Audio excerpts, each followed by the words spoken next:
Hello, my beautiful souls, and welcome back to Essence of the Moon. Today we step into the hauntingly beauty of Lady Stirling's Wicked Garden Oracle, a spellbinding creation by Matt Hughes. This early advance copy was graciously sent to me by US Game System for review. With an official release date of September 1st, you do not want to miss out on this deck. Within this deck lies the strange and poetic tale of Muriel Stirling, who uncovers a mystical garden filled with magical creatures, botanical spirits, and the enigmatic faunus. Let's explore the garden together and see what secrets await from behind the gate.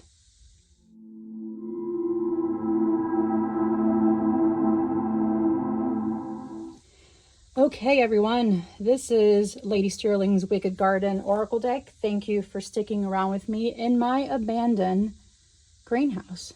I figured it would be perfect to send you guys in here with me.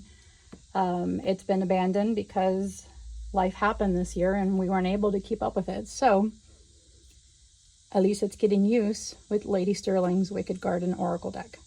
So let me tell you, when I got this deck in the mail, I was extremely excited to get working on this. It is a very hefty box. It's magnetic. If anyone has seen or has Mother Mort's Carnival, it's extremely similar, yet different.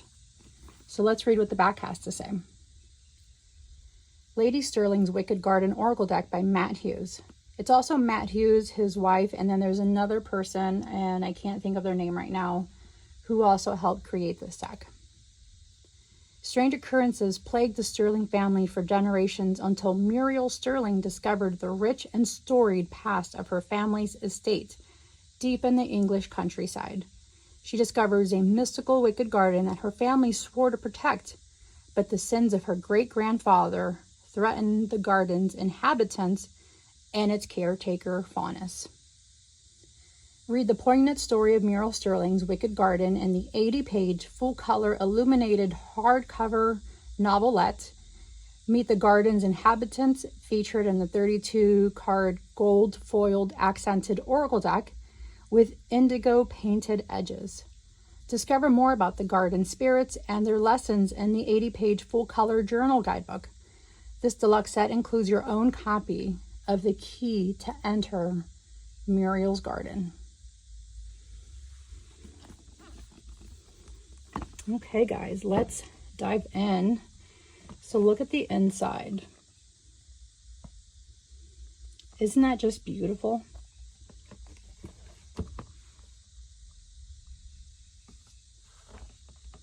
And this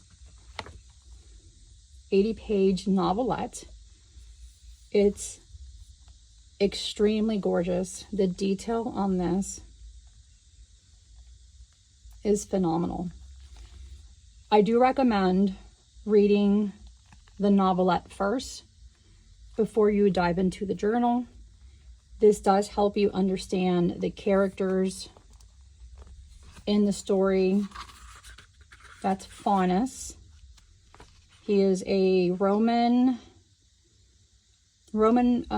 creature, but he's in the English countryside. There is 6 chapters, and it starts off with the Stirlings' estate. So right here is a letter from the solicitor of the estate, and it's dated February 18, 1922.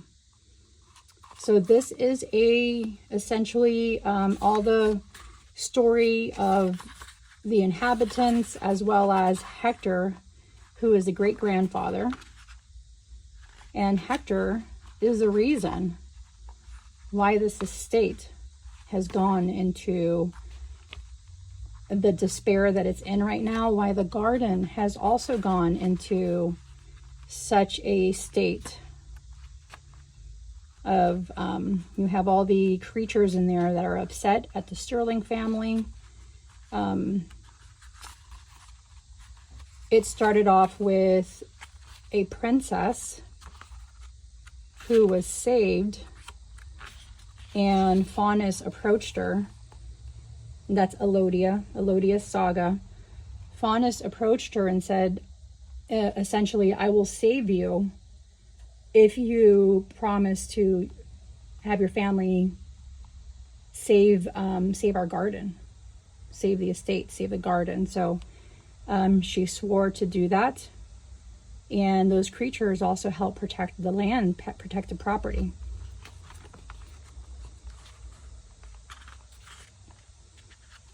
It's such a great story. There's death, there's murder, there's greed, there's seances happening. I mean, such an incredible, beautiful story. When I was reading the story, I got dirt all over my hands. I felt like I had astral traveled to the English countryside. I could not get my nose out of this book or the journal. I was completely enthralled, and I was invested in the characters. I was invested in the creatures. That's the murder. I was invested in Muriel. I wanted to know everything was going to happen to them. And then at the end, Emily is her name, who was overseeing the estate planning. Something that was told to her at the very end when she met Faunus after she found the garden, found the key. She said, first things first, I'll go to the estate tomorrow and see if this is a key that unlocks the garden. She turned back to the document and started typing, but stopped suddenly as a voice whispered behind her. Thig thig combla riom arsen diok, and it's a Celtic dialogue. And what it said was, come join me to drink from the well. So these are the end notes, and it kind of gives you a translation of the Scots Gaelic phrase that appears in the story. So again, this is from Norris Epps. He published the story. He's a publisher, but he's the one that wrote the story. And then Hope Hughes, who is a practicing witch, which I loved. And it was so cute that I was able to talk to Matt, and we had this conversation about all three of them. He's extremely, extremely nice to talk to, you guys. Very, very nice. Yeah, I'm like a huge fan of his since Mother Mort's, well, since before that. But even more so, Mother Mort's really just brought me into him. So that's the book. The journal is a journal written by Muriel Stirling. She starts writing this journal as she's learning about these creatures, and these plants are not just regular plants. They have an essence to them. They have a spirit to them. They talk, they move, they have feelings. They have this energetic life force about them. And they're not all plants. Like here, the Fox sisters, they're the ones that did the seance. And then we have a story about the great horn god Faunus. And it talks about his life, the Celtic queen. And that's Elodia. The Queen Elodia. She's the one that was brought into that garden in the first place. And was, she's the one that got saved by Faunus. Lord Stirling, Hector Stirling, as you can see the look on his face, he was not a very nice guy. He took advantage of all the plants. He learned how to make potions with the belladonna, with the hellebane, henbane, all the different mushrooms, and the yew. He took advantage of all of that. So here we have Muriel Stirling. She is the first daughter in 3 generations. You need a female archetype to tend the garden. And the moment she started tending it, visiting it, it started transforming and coming back to life again. So Emil Coleman, she's the director of the Muriel Stirling Foundation. She's the one that finds all of this. She's in 1923. She's the estate's groundkeeper. I'm telling you guys, this is a phenomenal, it's not just a deck. It really is not just a deck. It's absolutely gorgeous and spellbinding. Like, it's phenomenal. Muriel Stirling's Foundation, and that is where we get our lovely key to the garden. Isn't that beautiful? I mean, the details they have placed on this. Previously, you had a ticket for Mother Mort's Carnival, and now you have a key. I'm telling you, this is not just a normal oracle deck. It is a lot more than an oracle deck. Okay, and here is the inside of the box. Has beautiful gold foiling, magnetic clasp, the lovely ribbon that I greatly appreciate. Thank you. And let's dive into the decks. So in our first card, we have Lady Stirling, or Muriel herself. So the condensed version is, this journal will serve as a guide for myself and those to follow, and a reminder to honor the promise made by my ancestor. That pact is, after all, why I am here today. Her reflection is, do I trust the universe and have faith that everything will fall into place as it should? When did I last reflect on the healing power of the nature? It has such wonderful notes in here, entry found, and her reflections. So again, that's the back of the cards, and that is Lady Stirling's oracle card. Okay, the next card is of Lord Stirling. That's Hector. That is her great-grandfather. He is the reason why their garden is in such despair, why the creatures in the garden do not trust. The entry on him is, my lesson from him is that all will fall from power due to greed. I have learned that destruction is the only reward gained from selfishness. I must embrace humility and a spirit of generosity to avoid this fate and find true contentment in my future. Her reflection is, was there a time in my life when ambition drove my actions? Will I choose to do what is right when faced with ambition or greed? It has such lovely messages in here. The next one is the reason why the garden is in their hands, why the estate is in their hands. That is Queen Elodia. She's a Celtic queen. So for her message is, even though I am nothing like my great-grandfather, I still wonder if Faunus trusts me in the same way he trusted Elodia. Or has my family tainted our side of the bargain too much to return to the old ways? Her reflection is, how will I navigate conflicts and what principles guide my actions in such situations? Will I be able to honor promises made in times of need? So she was essentially dying and from a war that she was in, and Faunus saved her. He saved her and said, and asked her, if I save you, will you tend to our garden? And she agreed as she was dying. Here is the great horn god, Faunus. So he was originally brought here by the Romans, but once he was in that strange new land, he quickly gained respect from the indigenous Celtic tribes that inhabited that area, which is Queen Elodia and all her family. So the card here, he reminds me to retreat from the hustle and bustle of everyday life and spend more time in rural areas. My talks with him are filled with wisdom, knowledge, and spiritual guidance, but Faunus' dangerous side can symbolize potential isolation, uncertainty, or untapped power, a sign of mysterious yet significant events to come in my future. It's a duality in a sense. How often do I reflect on a time in my life when I felt drawn to retreat from everyday life? There's beautiful reflection messages in here written by Muriel. And isn't he gorgeous? I mean, look at him. Absolutely gorgeous. And it's funny, he looks like all of the mushrooms on here.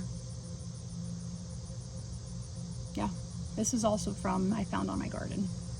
And I found it to be extremely beautiful, and it was already had fallen off the bark, the trees. So I went ahead and picked it and brought it to my garden. Here we have the famous Fox sisters. They are the spiritualists in the group. They are the twins that were brought in to do the seance. And they had these gifts. There was all fun and games until it wasn't, is the first sentence in this journal. So it talks about the person in attendance they each had a different experience from the night. There was a murder that happened as well, or a death.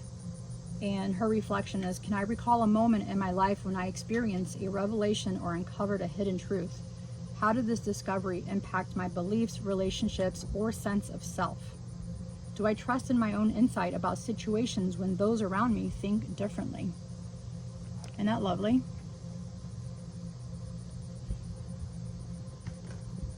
The next card is, we're going to go into the characters from the garden.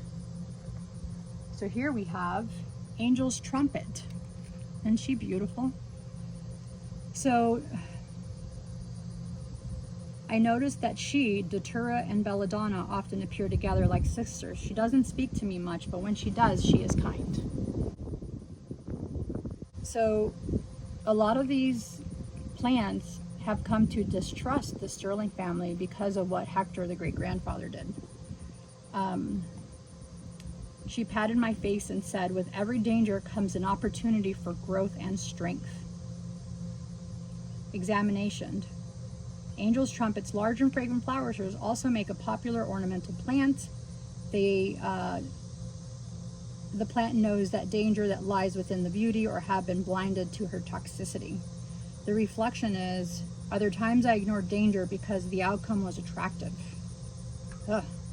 How can I approach potentially risky insights with mindfulness and resilience, allowing them to contribute to my personal growth? Interesting, huh? This journal has some wonderful insights that relate to the plants themselves. Arum Lily. The spirits are quite beautiful but standoffish and a little snobby. I often see them walking slowly through the garden with a ponderous look. Something tells me that the interactions and neglect from my family have made the spirits bitter towards us. I wonder if there is some way I can make amends and befriend them. Her reflection is, have I considered my own mortality and what can I accomplish in the time I have left? How would fostering positive relationships and maintaining a healthy outlook on life change me? Gorgeous, gorgeous. Okay, the next plant is Balanus. So she is a nymph, and here it says, an entry found in a grove at the edge of the garden, I encountered Balanus, deeply intertwined with oak trees. She explained that she is bound to this garden's tree and shares its fate. So she talks about what happened with the 3 generations of caretakers and what they've done with the garden. Balanus was a good companion to the women of the garden, but has been reluctant and somewhat hostile to speak with after witnessing the abuse and neglect from the male relatives in the Stirling family. So her reflections are, what are some ways I've experienced harmony with nature? Do I mirror their actions? Are there any areas in my life where I stagnate because of negative influence? Isn't she absolutely gorgeous? I mean, beautiful. Beautiful, beautiful. These images are extremely captivating, guys. The story itself, very, very much captivating. Here we have Belladonna. She is the most social spirit of the garden and one that I can tell is most dear to Faunus. She became the closest to me too. So she was also used and abused by the great-grandfather because of her spiritual and poisonous ways. Her tincture dilating the pupils to use for cosmetic purposes, hence the name belladonna. She has abundant uses. No wonder the poor spirit was picked clean. In what ways do I promise and nurture my well-being, both physically and emotionally? Beautiful, beautiful. The next one is castor bean. I encountered a most curious spirit in the garden today, but whenever I approach her, she fiercely barked, "Go away." So here the examination is, I remember my mother giving me castor oil for tummy troubles when I was younger. So I learned that the seeds are the deadliest natural poison, almost 6,000 times more poisonous than cyanide. Hence why she was overused by the great-grandfather, because he was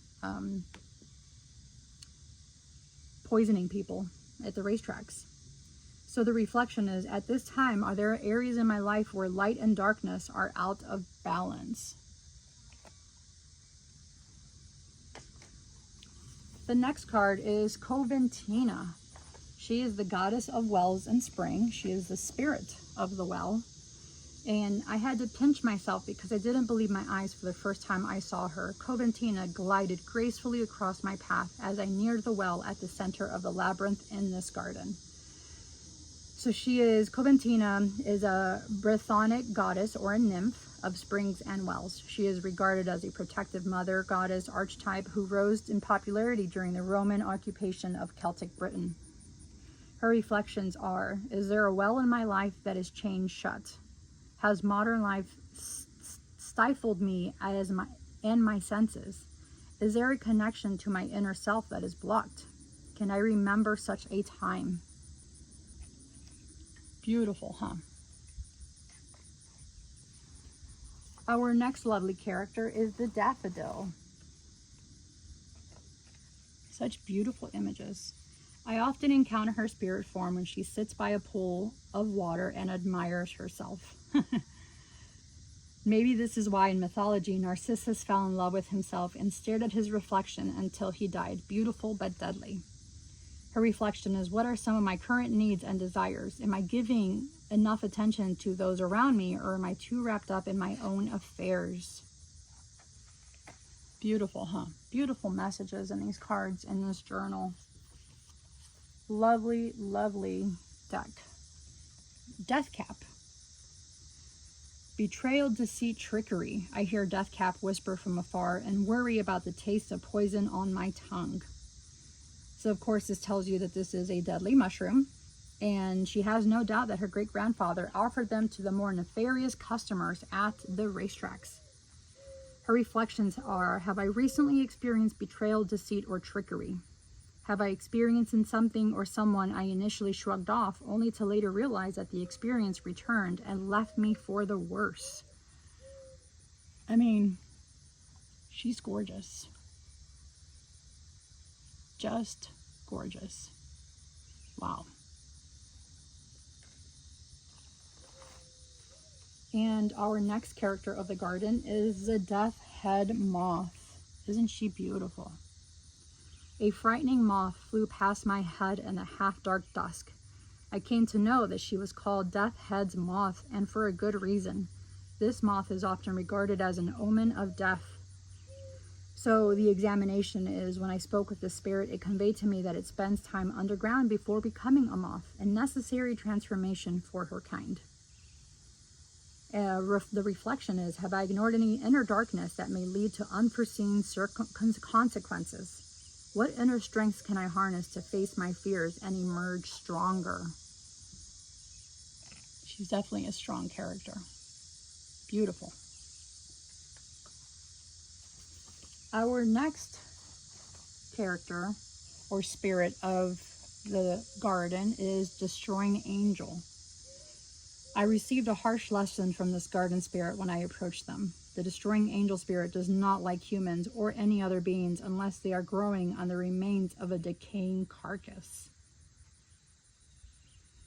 Culturally, the destroying angel has been a subject of cautionary tales and fears. It is often associated with death and danger, leading to numerous myths and legends warning people about its deadly nature. The reflection is, are there any areas of my life where I might make hasty decisions? Do I often overlook things that are harmful because of their attractiveness?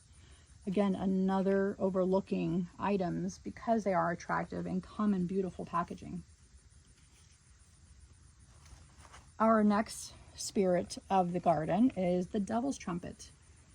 I think I spy a glow of fire from across the small wildflower meadow in the corner of the garden, but no, I must be mistaken.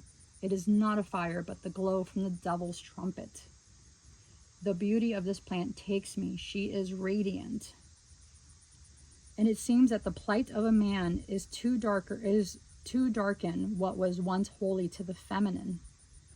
My great-grandfather and his mistreatment of this garden is proof enough.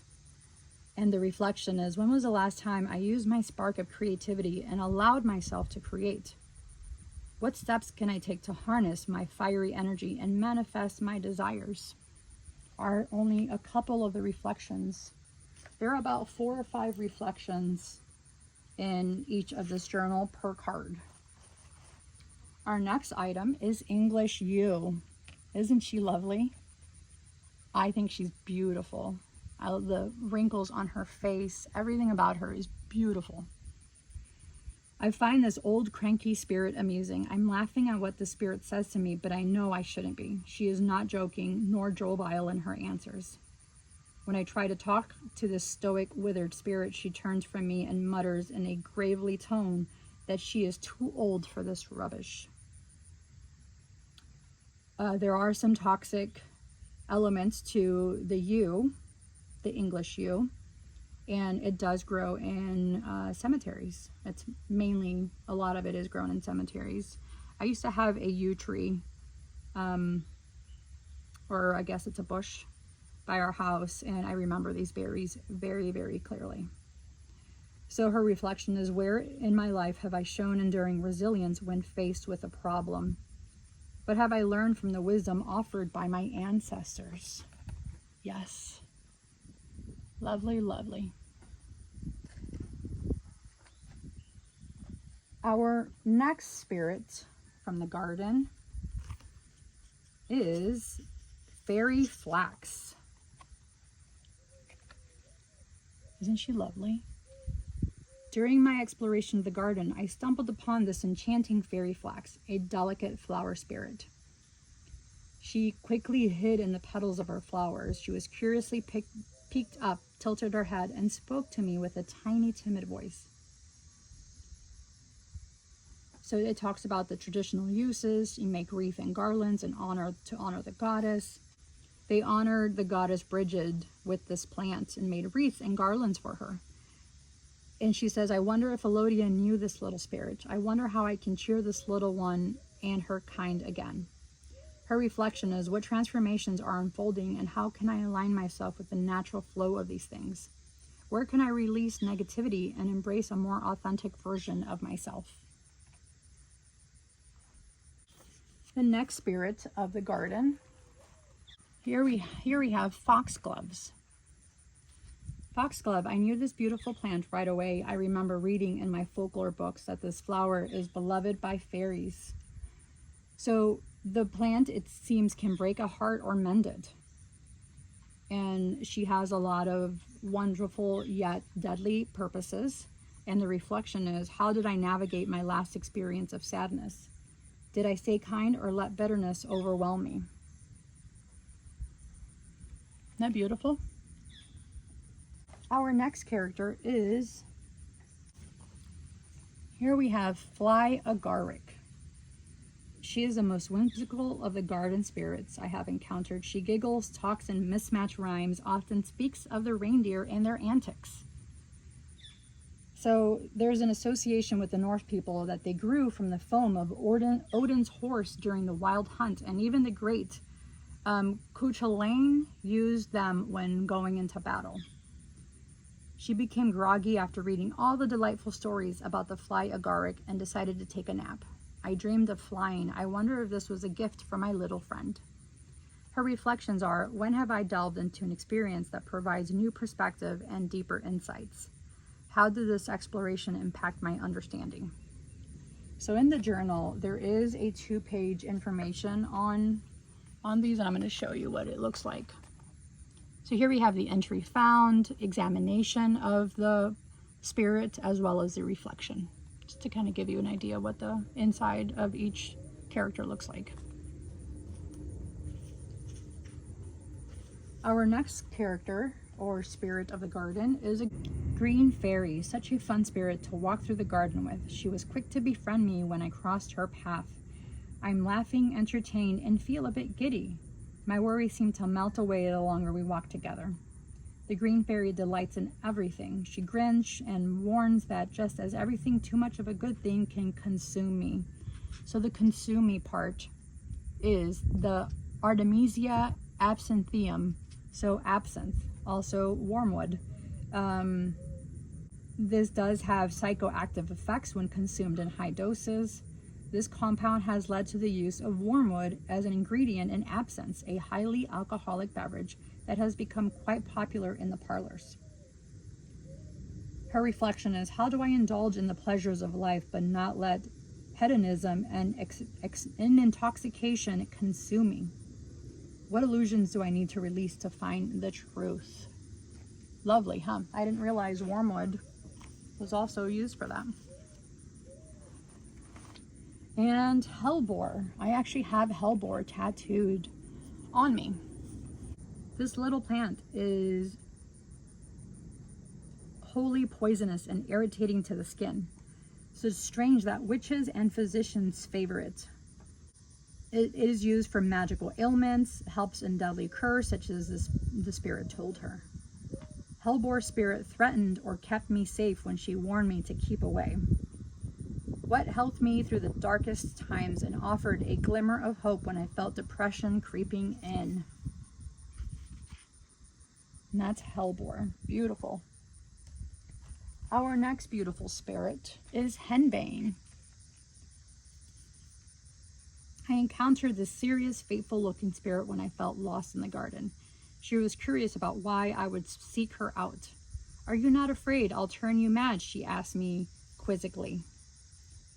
So, henbane, and you'll see the Hyoscyamus niger, several medications that are actually made from using that. And a lot of them are used for when a person is in hospice and they are at the end of life.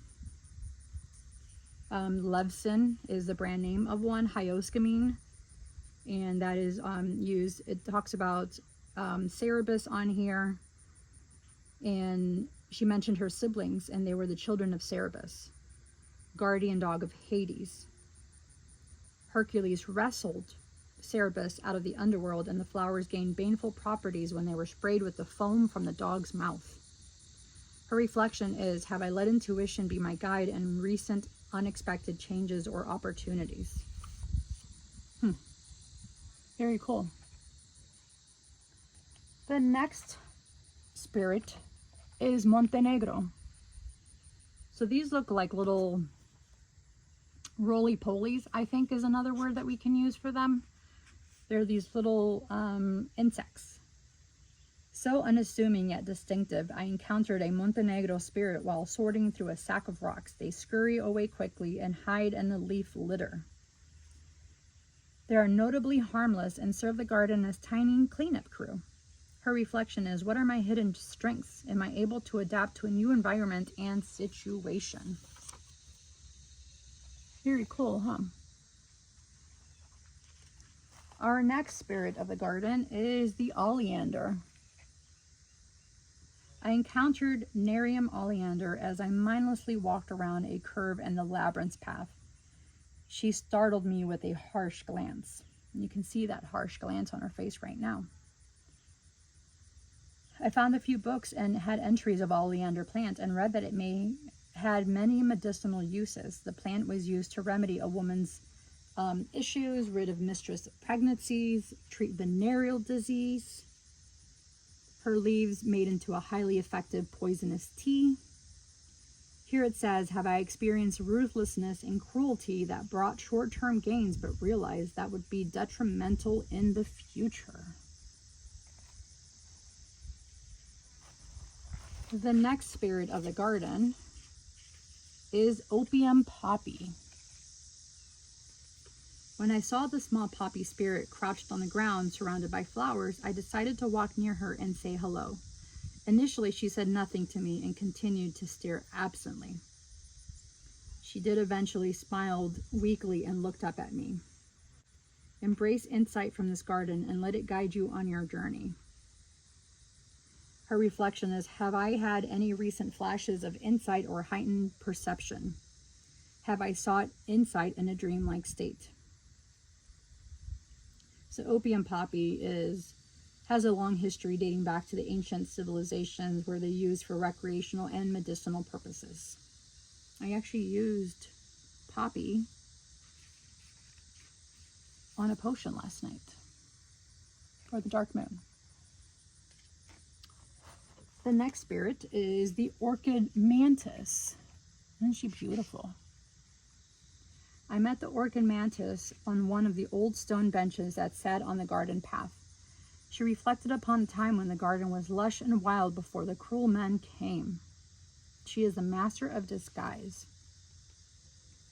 Her reflections are, where do I often try camouflaging myself with the people and surroundings to protect myself? Are there ways I can, like the orchid mantis, use my adaptability to magnetize success? What is it that I'm hiding from? Lovely messages. The next character or spirit of the garden is the sandbox tree. He definitely looks poisonous. I observed the sandbox tree from afar, but he can be beneficial, but he demands to be left alone. He knows he doesn't belong here and does not want to be here. So the berries it's a very defensive plant, and the seed pods explode and can harm anything near it. Also, the thorny trunk was enough for her to be cautious. The reflection here is, are there any areas in my life where I need to embrace caution and vigilance? Do I put up armored shell when I feel slighted?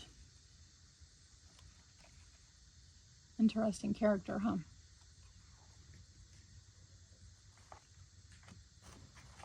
The next spirit of the garden is spoonwood.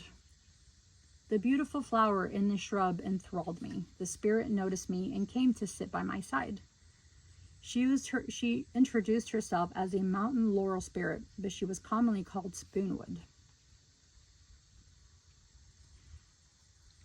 This plant spirit is poisonous to most animals, and most die after eating parts of the plant. The deer alone seem immune.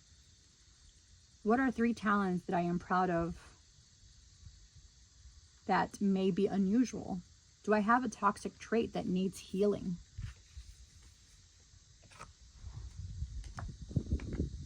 And wasp spider. I almost walked through the web, but I stopped myself, took a step back, and looked closer at the beautiful silvery work of the art. The wasp spider slowly approached me, and I could see she was beautiful as she was wise. The wasp spider is intriguing, and I wanted to learn as much as I could about my new friend. Her webs are radiant and draw you on them. You can almost hear the vibrations singing a tale, only to realize the story is your own. What daily practice can I create to help me be strong and resilient like a spider's web? What are a few small steps I can take to create something strong and beautiful in my own life? Beautiful, huh? The next character in the garden is the wisteria. Isn't she beautiful? I saw such beautiful flowers illuminated by the sun on the trellis in the garden's glade. I saw a shimmer than the form of the flower spirit. Wisteria was beautiful but lonely. When she saw me, she smiled and gestured for me to sit. Although she is poisonous, she was mostly left alone unless my great-grandfather had a client who wanted to do away with an annoying pooch. Oh, that's horrible. Her reflection is, where in my life do I need to practice patience and resilience? What deed may I have planted to allow my efforts to flourish in their own time? Lovely. And last but not least, we have the white water lily. I found the white water lily thriving in the sunlight as they weave their way through the water. They are easy to talk with and soothe me in their chime-like voice. They are self-pollinating, hermaphrodite, and like sunlight. No wonder I always saw them basking under the dappled sunlight of the trees. One entry stated that monks and nuns use this plant as treatment to keep their desires at bay. I wonder if the wives of promiscuous men use it as tonic for this reason. I wonder how many were accidentally given too much in their tea. Reflections is, what challenges have I been facing that might lead to renewal and enlightenment? Other issues that I hide that need addressing? What areas of life do I need to navigate cautiously? And that is the end of Muriel's garden journal. Aren't these beautiful? So here we have the lovely box itself that not only comes with the key to enter Muriel's garden, you also have the garden journal and the 80-page book. Isn't that beautiful? Thank you, my beautiful souls, for wandering through the Wicked Garden with me. With its gold and blue foiled accented cards, indigo edges, hardcover novelette, and enchanting keys, this collector set is as magical as it is meaningful.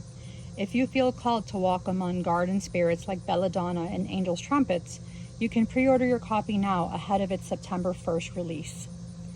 My gratitude again to Matt Hughes and US Game System for the stunning early review copy.